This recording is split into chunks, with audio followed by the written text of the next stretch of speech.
Икиси, как раз этот Абзый приехал.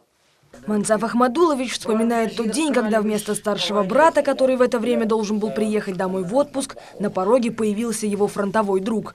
Он принес весть о гибели Закуана Абдуллина. Однополчанин Симчук привез дневники, награды и подарки родителям Закуана. Тогда он рассказал, что его боевой товарищ погиб 15 августа 1945 года во время Советско-японской войны.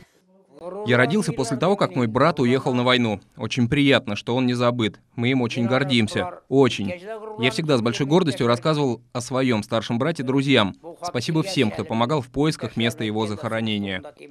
Закуан Абдуллин служил командиром в 355-м отдельном батальоне морской пехоты. При наступлении на северную окраину Сейсина взвод попал в окружение. По данным историков, командир взвода, мобилизовав личный состав на дерзкий подвиг, разбил японских юнкеров и вышел из огненного кольца противника, но был смертельно ранен. После долгих поисков удалось найти место захоронения башкирского героя. Братская могила находится в корейском городе Чхонджине. Там создан большой мемориальный комплекс. На гранитных плитах выбиты фамилии захороненных бойцов. Есть там и фамилия Закуана Ахмадуловича. К сожалению, личные вещи Закуана Абдуллина не сохранились. Тем не менее, в Краеведческом музее средней Старокалмашевской школы сумели найти почетное место для фотографии пропавшего героя. Теперь о былых подвигах своего односельчанина смогут узнать и дети. В небольшом музее школьникам рассказывают о биографии Закуана Ахмадуловича, о его подвигах и наградах. То, что мы нашли, это большая редкость уже.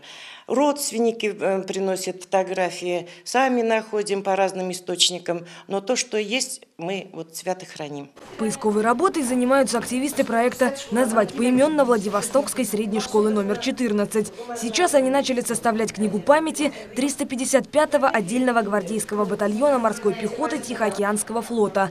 Для этого руководители проекта ищут любую информацию о Файзулате Рафикове из Чекмагушевского района, Алексее Люджинском из Хайбулинского района, Павле Лыскове из Янаульского, Михаиле Кучкурове из Кугарчинского района и Константине Рухтине из Дуванского. Для них важны документы, фотографии и воспоминания о погибших, оставшихся навечно лежать в корейской земле. Ирина Макаренко, Эдуард Якушев, Вести, Башкортостан.